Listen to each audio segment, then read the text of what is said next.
Gloria al Señor. Vamos a leer en esta mañana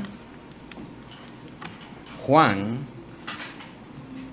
capítulo 3, versículo 16, un pasaje que la mayoría conoce, se lo sabe de memoria. Lo mandan, como dijimos en el domingo pasado, en las tarjetas de Navidad. Y pues vamos a leerlo juntos. Sigue ahí la lectura conmigo. Juan 3:16, porque de tal manera amó Dios al mundo que ha dado a su Hijo unigénito, para que todo aquel que en Él cree no se pierda, mas tenga vida eterna. Oremos al Señor una vez más. Padre Santo que estás en el cielo y en todo lugar, Señor, te pido humildemente, Señor, en esta mañana, que tú puedas abrir los oídos espirituales de aquellos que tú has atraído a ti, Señor, para que puedan escuchar el mensaje del Evangelio predicado a través de tu palabra. Te pido, Señor, por todos los niños que aún no han venido al conocimiento de la salvación, Señor, que puedas con tu Espíritu Santo, a través de tu palabra, Señor, obrar en ellos y cincelar en sus corazones la necesidad, Señor, de poder venir delante de ti, de nacer de nuevo, Señor, y de arrepentirse de sus pecados y poner su fe en ti. Asimismo, de todas aquellas personas que aún no te conocen, Señor, ya sea que están acá o que nos sintonizan a través de las redes sociales, Señor, que ellos puedan ser despertados a esta realidad. Señor bendito, a nosotros como iglesia, ayúdanos a poder tener la mente de Cristo para poder ser sensibles a estas verdades y a estas realidades, Señor, de manera que examinemos nuestras propias vidas para ver, Señor, si tu palabra ha rendido sus frutos en cada uno de nosotros. Padre, que los que aún no te conocen, tú puedas operar en ellos el nuevo nacimiento para que puedan ser incorporados a este cuerpo local, Señor, y que puedan crecer juntamente con nuestra familia de la fe. Te pido, Señor, por todos nosotros, para que alejes cualquier distracción, que alejes, Señor, cualquier pensamiento contrario a lo que tú nos quieres hablar en esta mañana.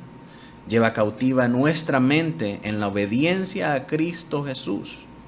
Y ayúdame a mí, Señor, a tener claridad de pensamiento y claridad de palabras para predicar fielmente este mensaje a mis hermanos. De manera, Señor, que ellos puedan ser impactados por tu palabra y que tú puedas producir en ellos frutos dignos de arrepentimiento. En Cristo Jesús oramos en esta mañana. Amén y amén. Este verso que muchas veces leemos e interpretamos con demasiada ligereza, retrata una escalofriante realidad que resulta escandalosa para el mundo. Esta es que Dios ha dado a su Hijo unigénito, pero únicamente a los que creen.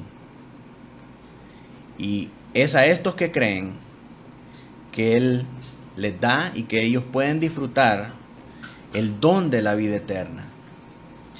Por lo tanto, el destino de los que creen es vivir por toda la eternidad con Cristo y ser preservados del castigo eterno en el infierno. En cambio, los que no creen, si seguimos leyendo en este verso, los versículos 17 y 18, que parecen estar borrados en muchas de las Biblias de los cristianos actuales, pero ahí en estos versos 17 y 18 nos vamos a encontrar que la misma palabra dice que aquellos que no creen ya han sido condenados. Por lo tanto, los que no creen no son partícipes de este sacrificio que Dios dio a su Hijo unigénito por ellos. Los que creen no participan de este don, porque ese don, esa dádiva que Dios ha dado en su Hijo, es únicamente para aquellos que creen. Y eso es lo que nos está diciendo aquí Juan. Por tanto, para ellos, para los que no creen, no es el don de la salvación que viene con el unigénito Hijo de Dios, el unigénito del Padre.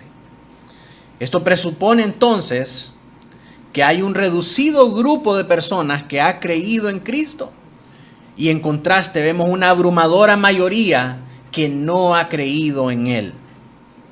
Y este grupo de creyentes, nosotros vamos a ver que se les denomina acá en el Evangelio de Juan y en múltiples pasajes del Nuevo Testamento como los elegidos.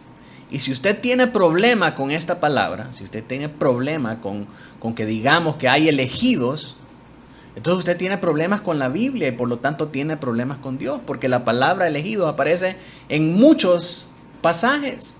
No la podemos borrar de la Biblia y tenemos que predicar de estas cosas. Porque si la Biblia dice que hay elegidos, entonces nosotros sabemos quiénes son. Nosotros queremos saber, quiénes son y para qué fueron elegidos. Así que esta es la importancia de estudiar este tema de la doctrina de la elección. Ahora, ¿qué es lo que determina que una persona pueda creer en Cristo y que otra persona no? Definitivamente la razón no está en su propio ser, porque como vimos la semana pasada en el mensaje anterior, todos, absolutamente todos, sin ninguna exclusión, somos depravados por naturaleza. Somos enemigos de Dios, somos hijos de ira y de maldición desde nuestra concepción en el vientre de nuestra madre. La única razón por la que una persona puede creer en el Hijo es únicamente por la gracia de Dios. El segundo tema de las doctrinas de la gracia es la elección incondicional. En el acróstico TULIP que hemos venido desarrollando, se manifiesta como una U que corresponde a Unconditional Election en inglés, que traducido es elección incondicional. ¿A qué nos referimos con esta palabra de elección incondicional? Al hecho de que Dios escogió desde antes de la fundación del mundo a aquellos que Él iba a salvar. Y que la manera en la que Él salvaría a estos elegidos sería entregándolos como un regalo, como una dádiva a su propio Hijo, y que se los dio a su Hijo a causa de un acuerdo eterno entre la Trinidad para que fuera el Hijo el que salvara a estos elegidos muriendo por ellos.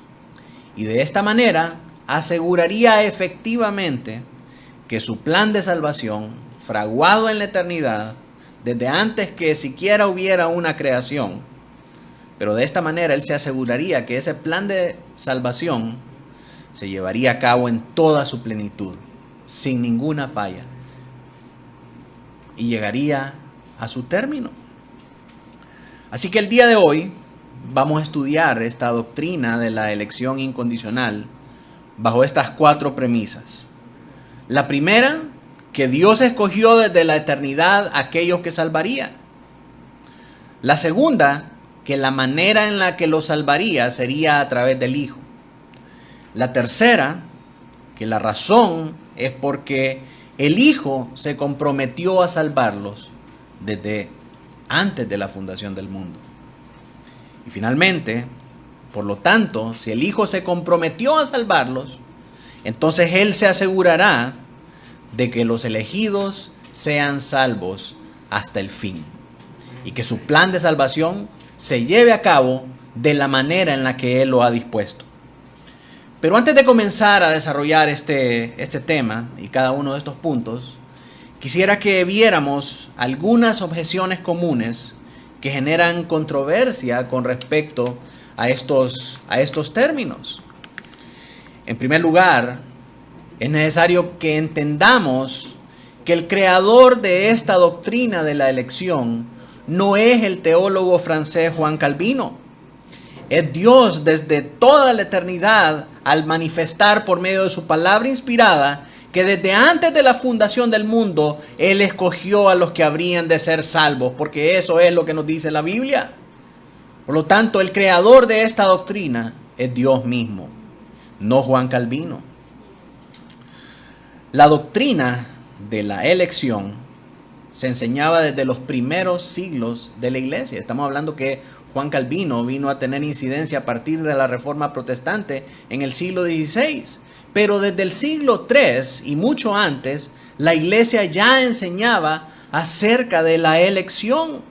San Agustín de Hipona, allá en el siglo III, después de Cristo, es uno de los más apasionados expositores acerca de esta doctrina. En la actualidad, esta doctrina se asocia estrictamente con el calvinismo y es por causa de una controversia irreconciliable, una controversia terrible que ha durado desde el siglo XVI hasta nuestros días, que comienza en la ciudad de Dordrecht, en Holanda, la cual se dio entre los seguidores de uno de los estudiantes de Juan Calvino llamado Jacobo Arminio. Este Jacobo Arminio se oponía a las enseñanzas que había recibido, manifestando que, en primer lugar, el hombre es capaz de hacer el bien, que el hombre no nace depravado, sino que las circunstancias a su alrededor son las que lo corrompen. Entonces hay en el hombre una capacidad innata de hacer el bien, que es el hombre, por lo tanto, en esa capacidad de distinguir y de hacer el bien y el mal, el que puede elegir aceptar a Dios o rechazarlo. Él puede aceptar ese sacrificio o puede darle la espalda al sacrificio hecho por Cristo. También manifiesta que el sacrificio de Cristo tiene una aplicación universal. Cristo murió por todos los hombres. Y ya desde ahí tenemos un problema, porque Juan 3:16 nos dice que murió para todo aquel que en Él cree. Entonces, Arminio proponía esto: el sacrificio de Cristo es para todos los hombres, y que el hombre puede resistirse al llamado de la gracia de Dios. Pensemos un momento en cuál es la implicación de esta afirmación. Si el hombre puede resistir o puede poner resistencia a cualquier cosa que Dios quiera hacer en su vida, significa entonces que Dios no es soberano, que Dios no puede hacer como Él quiera. Y en contraste significa que el soberano es el hombre. ¿Se da cuenta? Estas son las cosas que presentaba Jacobo Arminio. El hombre puede resistirse al llamado eficaz de la gracia de Dios. Y finalmente, que como el hombre tiene tanta capacidad de hacer el bien o el mal, y que en sus manos está el poder elegir a Dios o rechazarlo, entonces su salvación puede ser ganada por él mismo o puede ser perdida por él mismo. Su salvación está en sus manos. Esto es lo que enseñaba Jacobo Arminio. Por supuesto, la enseñanza de Arminio, podemos ver muchos pasajes, no se conforma a lo que dice la Escritura acerca de la salvación. De hecho, nos muestra una manera humanista en la que él percibe la obra que Dios hace en el corazón de los hombres. Jacobo Arminio y todos sus discípulos y descendientes hasta el día de hoy exaltan al hombre por encima de Dios. Por lo tanto, no pueden comprender la extensión y la profundidad y el impacto de la gracia de Dios obrando en nuestros corazones. En respuesta a estas enseñanzas de Jacobo Arminio, el sínodo de Dordrecht o la asociación de pastores de Dordrecht, que en aquel momento era la máxima autoridad de la iglesia reformada holandesa, se dio la tarea de refutar cada uno de estos argumentos, publicando un documento que se llamaba Los Cánones de Dort, en el que afirmaban las doctrinas de la gracia.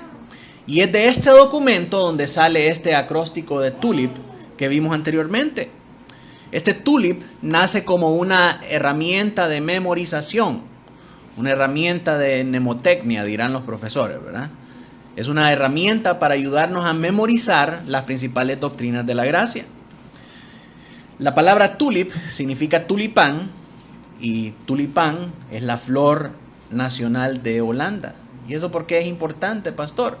Porque esto muestra que esta doctrina tenía cierto grado de relevancia en relación con la religión oficial del Estado de Holanda en aquel momento, que era la religión protestante, la religión reformada protestante.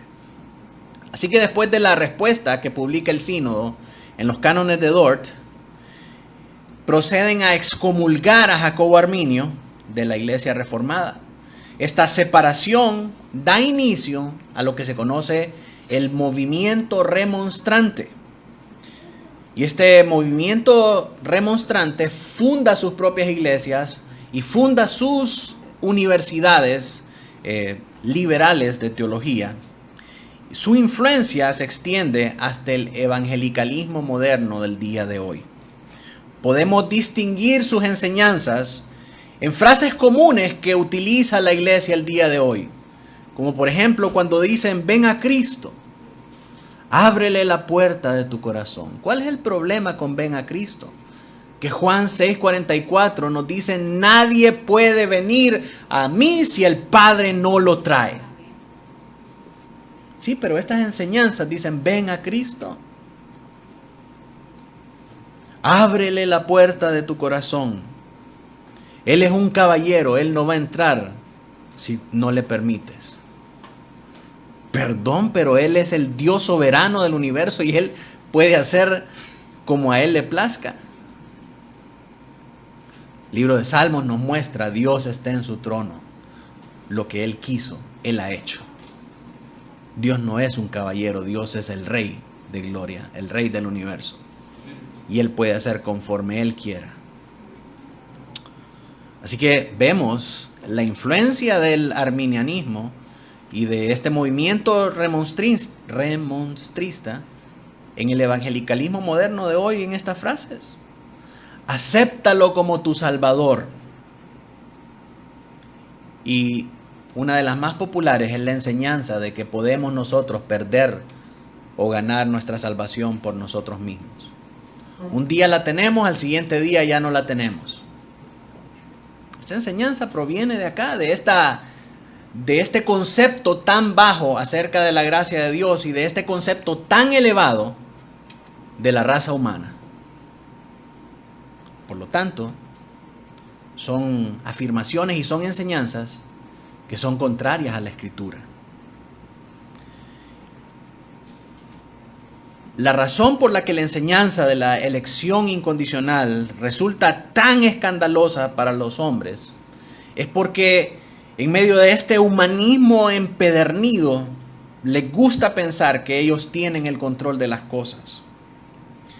Que si Dios elige es a causa de sus propios méritos. La gente anda buscando en todas esas iglesias de la prosperidad que los pastores digan, tú eres un campeón, tú puedes hacer todas las cosas que te propones. Los planes de Dios para ti son éxito y salud y bendición y prosperidad y todo lo que tú quieras. Nadie quiere escuchar que le diga, usted es un depravado pecador que necesita a Cristo, que necesita arrepentirse de sus pecados, que necesita arrepentirse de su maldad. Nadie quiere escuchar que le digan que todos somos malos y somos incapaces de hacer lo bueno. Porque pensamos que no somos tan malos después de todo. Y si no somos tan malos después de todo, podemos seguir viviendo nuestra vida como nosotros querramos. El problema con eso es que nos estamos comparando con los otros hombres. Y si nos comparamos con los otros hombres, claro que va a haber uno más malo que nosotros. Pero el estándar de nuestra santidad no son los demás hombres. El estándar de nuestra santidad es Dios. Y cuando nosotros nos comparamos con Dios, la conclusión única a la que podemos llegar es la de Romanos 3:23. Todos pecaron y todos están destituidos de la gloria de Dios. No hay ni uno solo de nosotros que pueda hacer lo bueno. Entonces la gente no quiere escuchar esto. La gente quiere escuchar que ellos tienen el control de las cosas. ¿Por qué?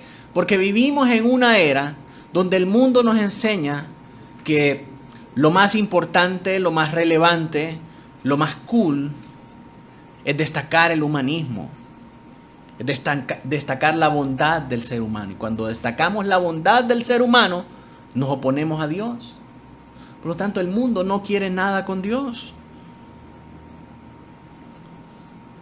Y en contraste, la Biblia nos enseña que si Dios nos elige, no es a causa de nuestros propios méritos.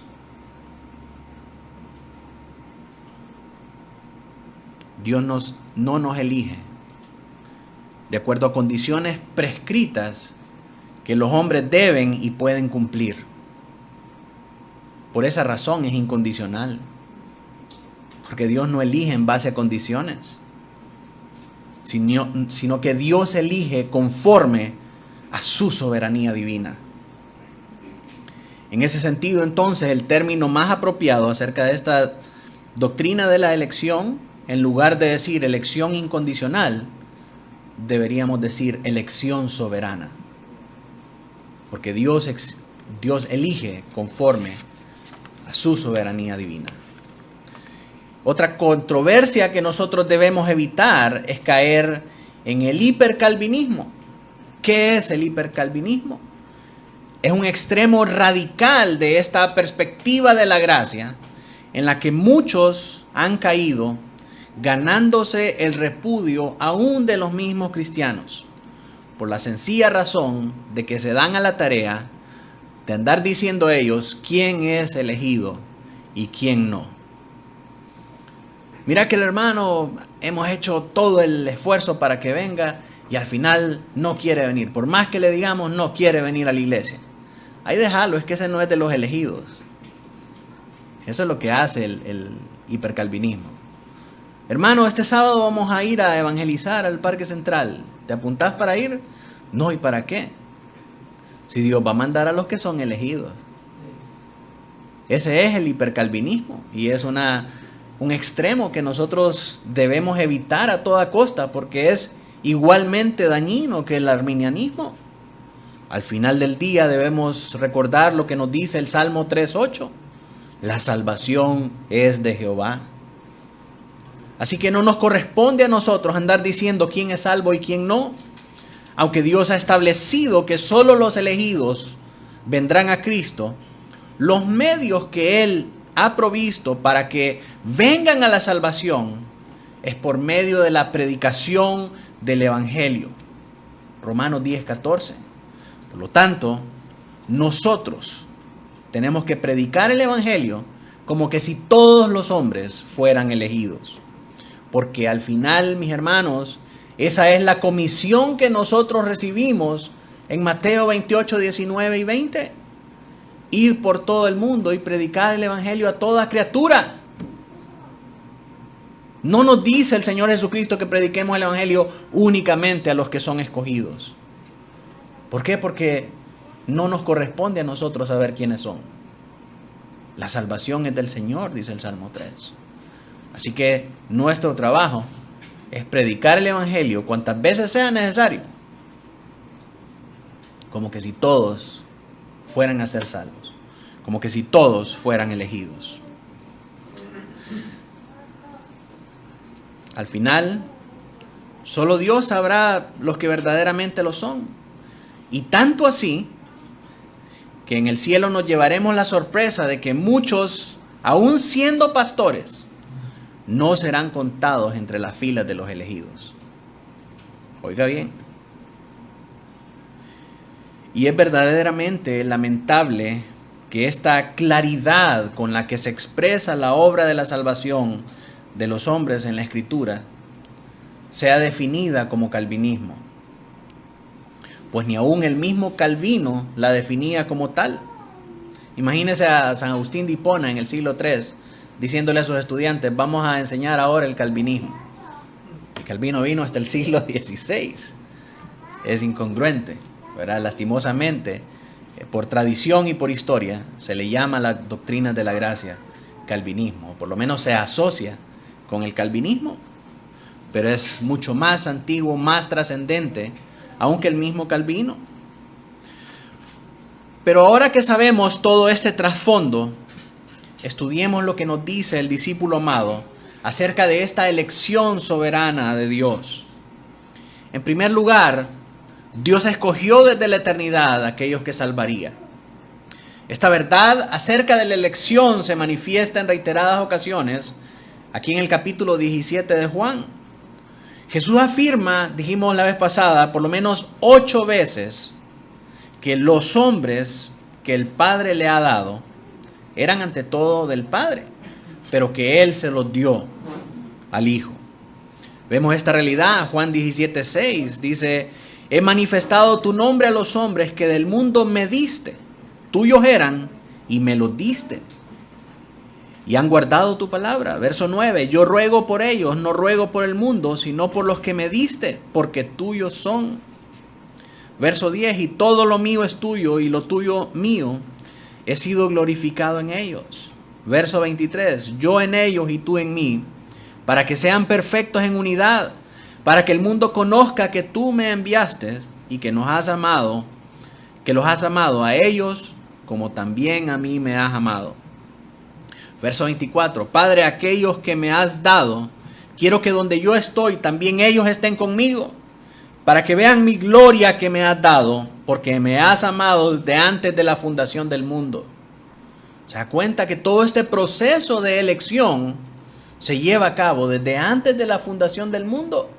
En una eternidad pasada, si pudiéramos ver la eternidad de una manera lineal, desde ese momento, el Padre eligió a todos aquellos que serían salvos. Así que aprendemos de este verso 3 cosas en particular. La primera es que hay un grupo de personas a las que Dios eligió por su propio amor libre, sin ninguna condición, sin ningún criterio de elección, sino que únicamente porque en su soberanía divina a Él le plació escogerlos.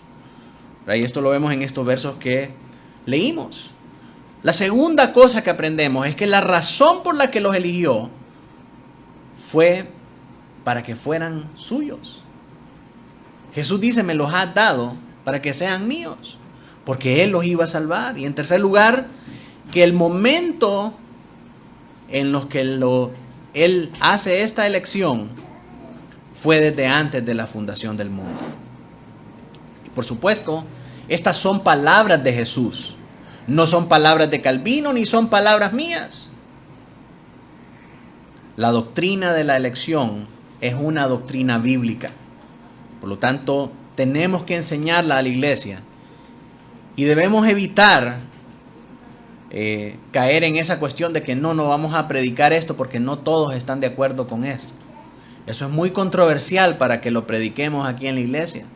No, tenemos que predicarlo porque está ahí en la Biblia.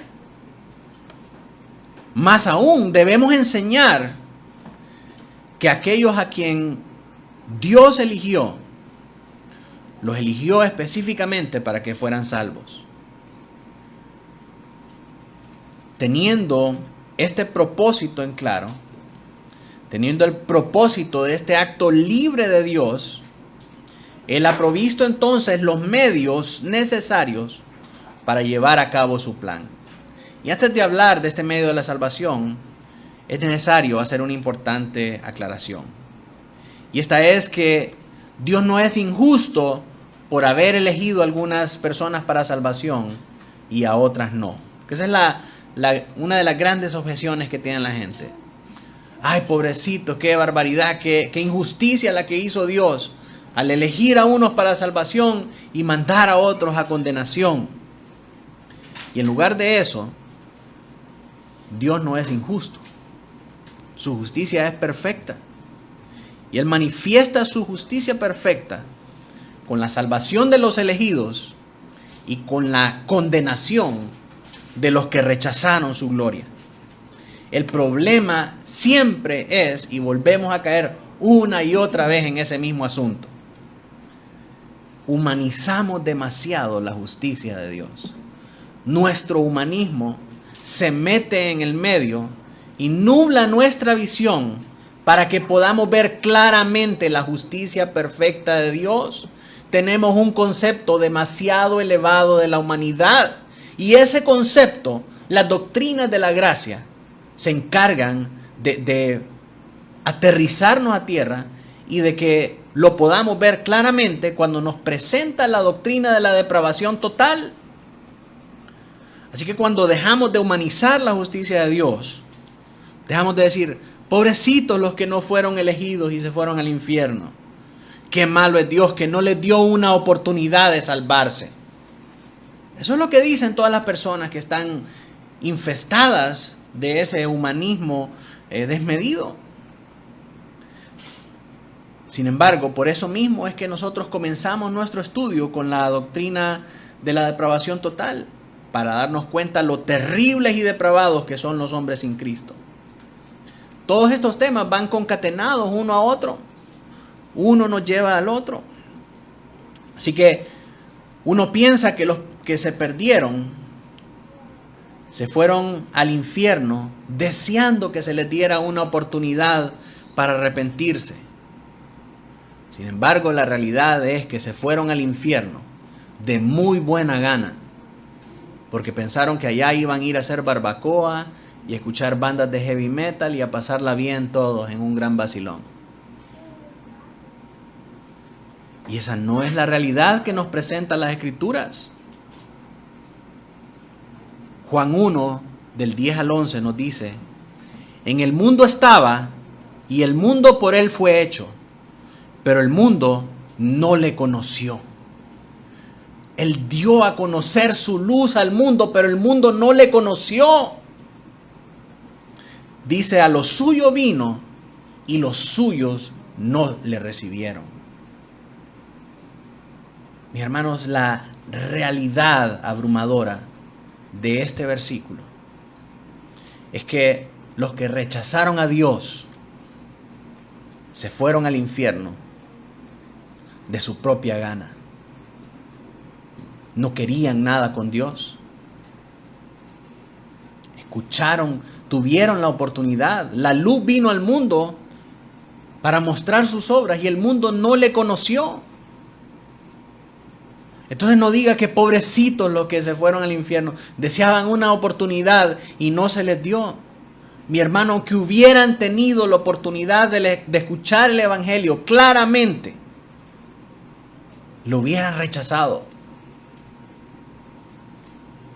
Romanos 1 nos dice a nosotros que ninguno está sin excusa para conocer acerca de Dios. Porque Dios manifiesta su verdad desde el cielo a través de las obras de la creación y de la providencia y a través de su revelación especial en la palabra. El hombre natural no quiere nada con Dios. Ninguno de nosotros, incluso de los que estamos acá, ninguno de nosotros quería nada con Dios. La única razón por la que estamos hoy aquí, escuchando este mensaje, es porque Él en su justicia y misericordia dispuso que nosotros estuviéramos acá. A algunos les dará oídos para escuchar este mensaje y les permitirá que sean salvos. Pero a otros les cerrará los oídos y les endurecerá aún más su corazón para su propia condenación. Escuche bien esto. Si tú estás aquí hoy, es porque Dios en su inmensa soberanía ha permitido que tú vengas y que escuches esta palabra. Y si Él ha dispuesto que tú seas salvo en su plan eterno, Él abrirá tus oídos para que tú puedas escuchar este mensaje y recibirlo en tu corazón. Pero si no, Él cerrará tus oídos y endurecerá más tu corazón. Y el mensaje que yo te estoy predicando en esta mañana será en el día del juicio para tu propia condenación.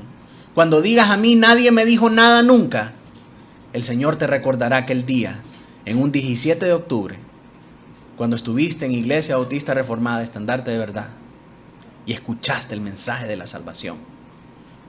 Y de tu propia gana dijiste, no voy a atender a este mensaje.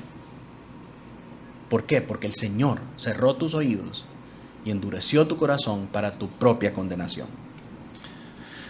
Así que mis hermanos, esa es la realidad del hombre natural. El hombre natural no quiere nada con Dios. Y los que se perdieron para toda la eternidad, se perdieron por su buena gana. Pero los que fueron salvos por la gracia y por la misericordia de Dios. De nosotros los que hemos conocido la salvación, ha sido únicamente por su gracia. Así que no serán pobrecitos. De hecho dice que el Señor les dirá en aquel día, en Mateo 7:23, nunca os conocí, apartados de mí, hacedores de maldad.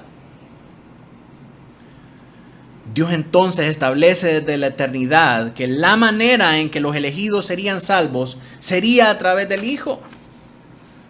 Sin embargo, esto tiene grandes implicaciones. No solo en la manera de la salvación, sino que también en el alcance de su obra expiatoria. Juan 17:2 nos dice, como le has dado potestad sobre toda carne, para que dé vida eterna a todos los que me diste. En este verso, Cristo le recuerda al Padre que el Padre le dio la autoridad a Él. Y esta autoridad está sobre toda la humanidad.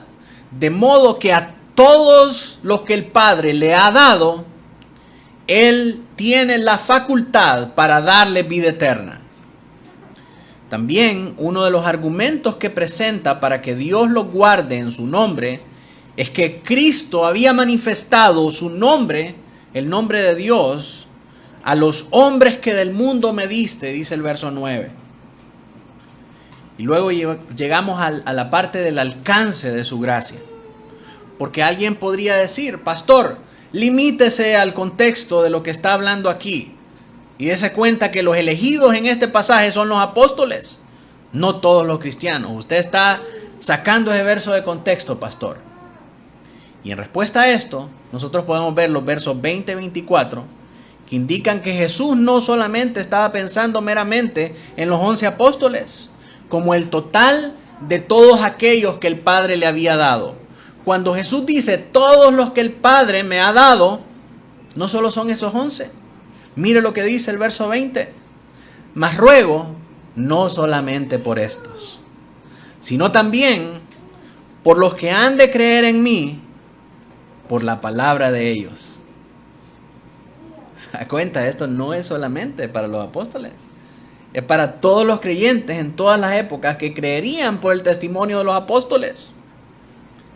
La palabra que el Padre le había dado y que a su vez Cristo le había dado a los apóstoles era el medio por el cual todos los creyentes en todas las épocas llegarían a creer. En el verso 8 repite esta verdad. Porque las palabras que me diste les he dado a ellos y ellos las recibieron y han conocido verdaderamente que salí de ti y han creído que tú me enviaste. Luego en el verso 21 el Señor ora pidiendo que todos sean uno. Dice, para que todos sean uno, como tú, oh Padre, en mí y yo en ti, que también ellos sean uno en nosotros, para que el mundo crea que tú me enviaste. ¿Por quiénes está orando Jesús? Después que vimos el contexto de esta oración, ¿por quiénes está orando? Ciertamente por los apóstoles están incluidos en ese número, pero también los que han de creer en Él por la palabra de ellos. Así que esto incluye la iglesia desde el siglo I hasta el presente y mientras dure esta era de los tiempos finales. Luego, Jesús ratifica que esta totalidad de creyentes de todos los tiempos, pasado, presente y futuro, está incluida en su oración cuando Él dice aquellos que me has dado. Leemos esto en el verso 24. Padre, aquellos que me has dado, quiero que donde yo estoy también ellos estén conmigo, para que vean mi gloria que me has dado, porque me has amado desde antes de la fundación del mundo. Así que sigue en este verso 24, incluyendo los apóstoles y los creyentes de todos los tiempos entre aquellos que le habían sido dados por el Padre. De la misma manera, esta totalidad de creyentes es expresada en Juan 6:37, cuando dice, todo lo que el Padre me da, todo lo que el Padre me da vendrá a mí, y el que a mí viene no le echo fuera. Una pregunta que surge de todo esto es: ¿por qué el Hijo? ¿Por qué el Hijo y no el Padre? ¿Por qué el Hijo y no el Espíritu Santo es el que salva? Porque ese fue el acuerdo intratrinitario entre las tres personas de la divinidad que hicieron allá en la eternidad.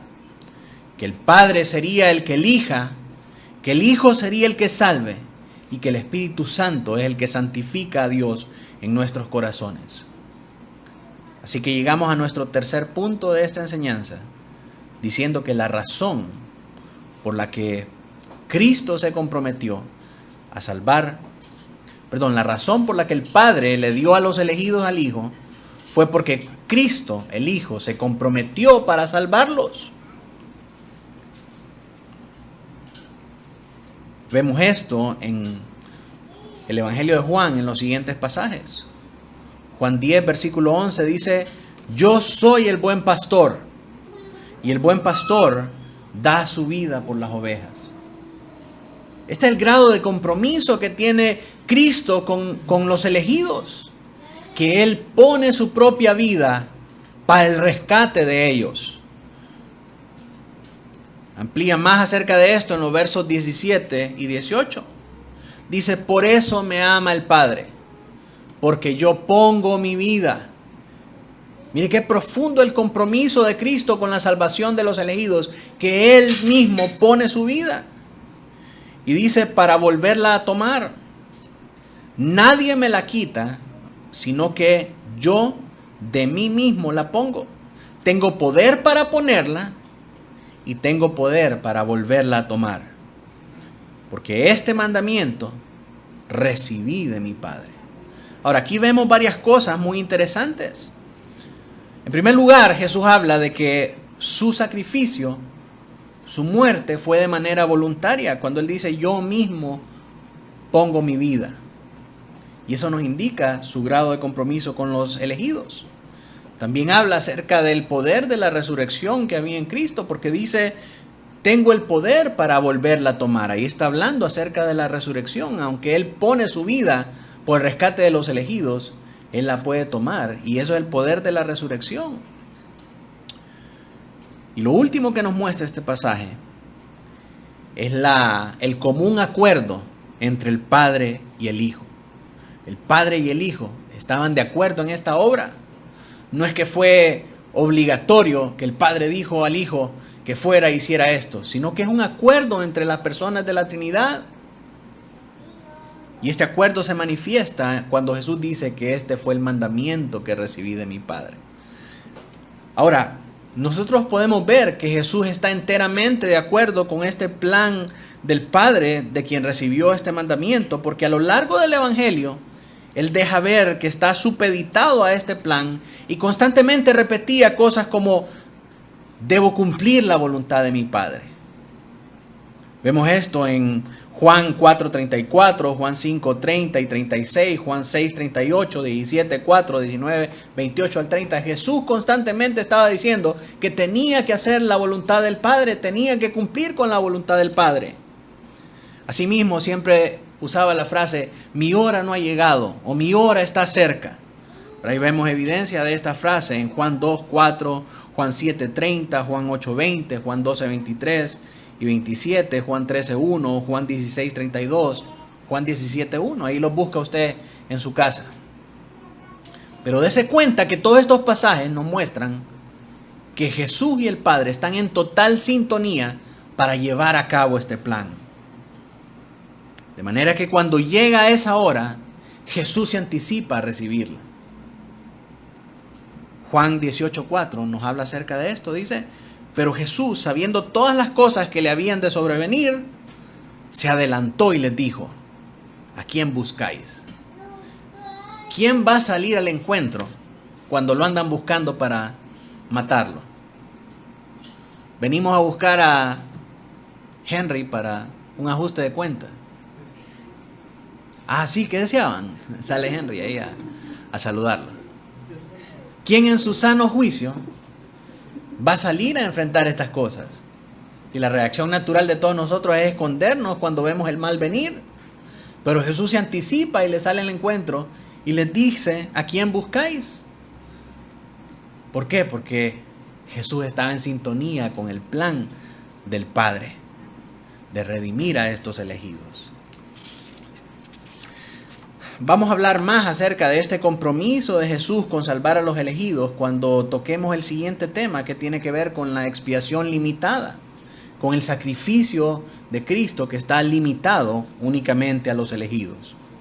Pero por hoy solamente lo vamos a ver de una manera superficial para darnos cuenta que Él tiene el compromiso de salvar a los elegidos desde ese acuerdo en la eternidad con el Padre.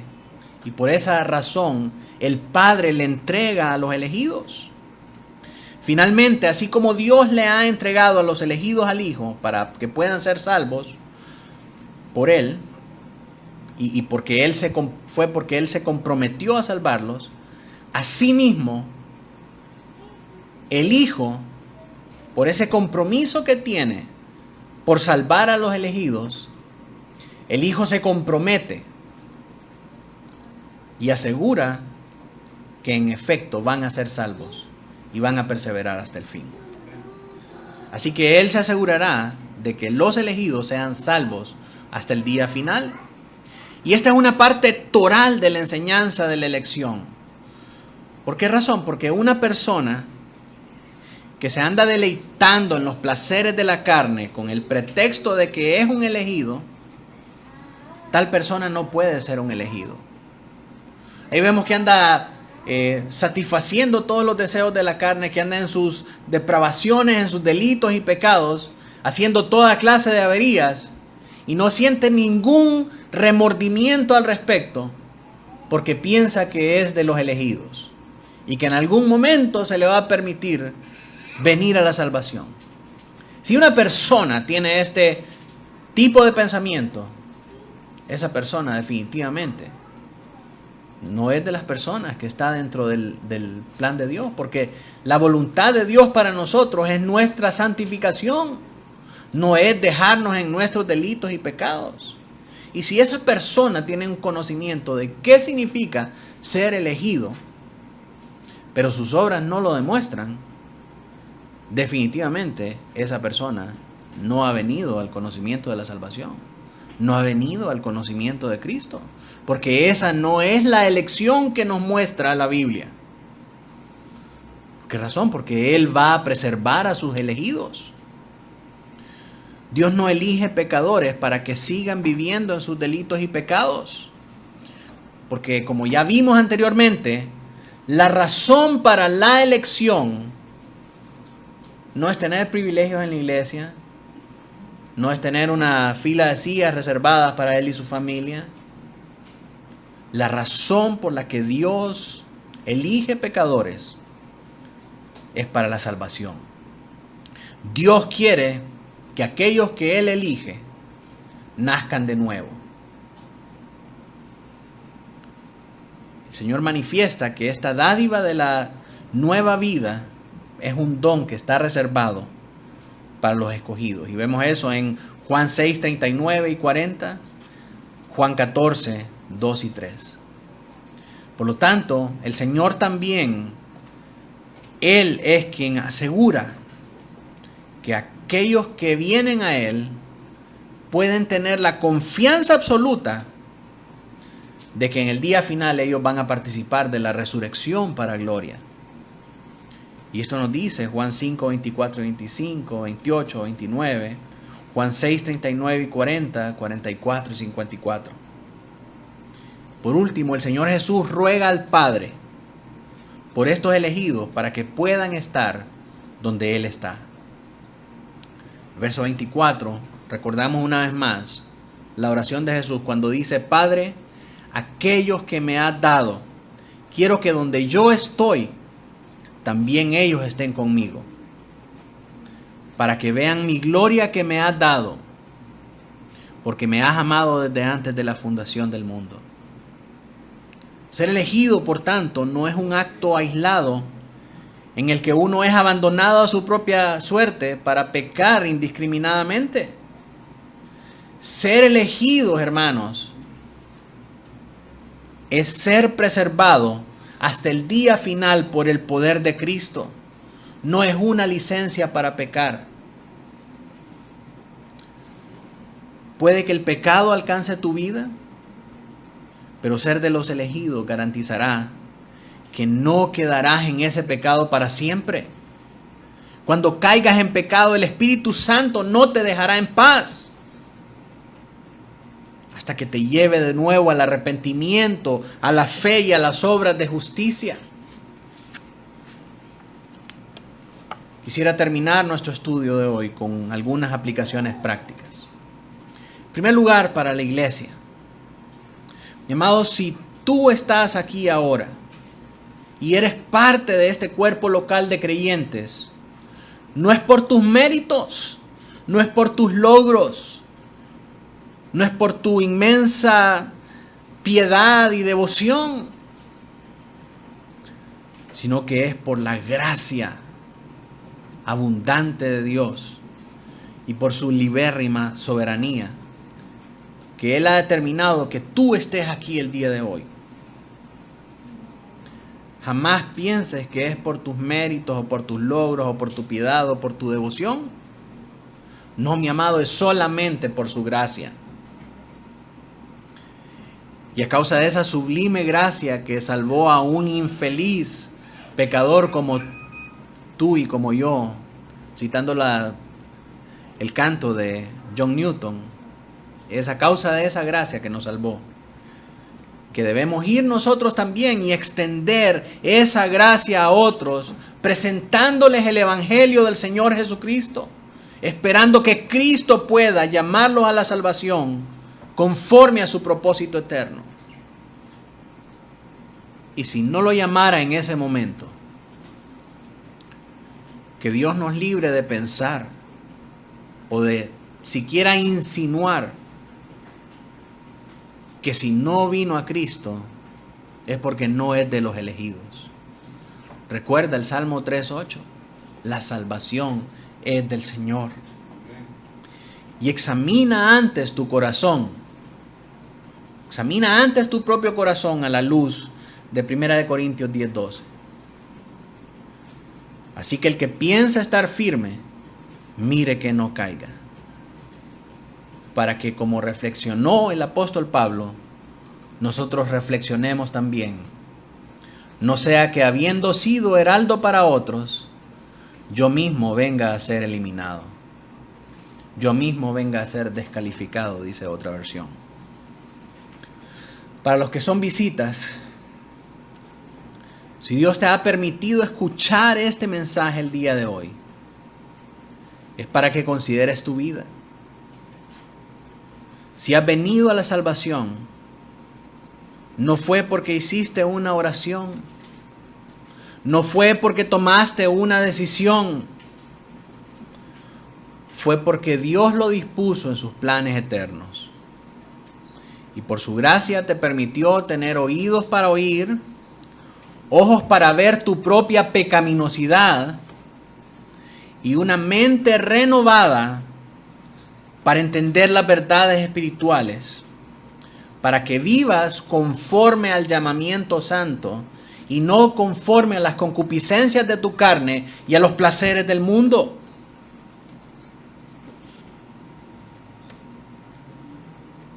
Si estás alejado de Dios y el Espíritu Santo te constriñe hoy a regresar, ven ahora a Cristo.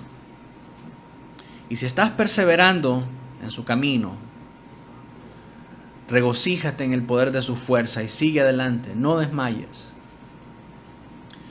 Pero si nunca habías oído este mensaje y hoy entiendes la necesidad de Cristo en tu vida a causa de tu pecado,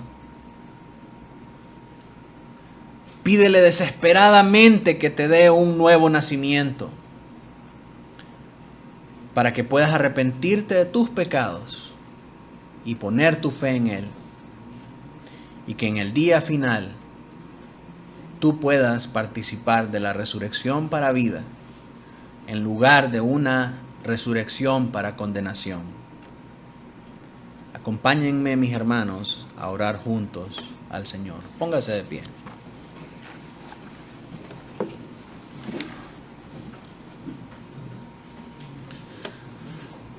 Dios bueno, santo, justo y poderoso, en esta mañana, Señor, queremos pedirte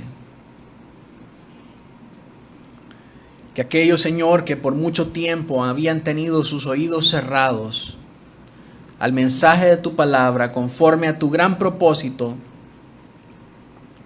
sus oídos puedan ser abiertos el día de hoy.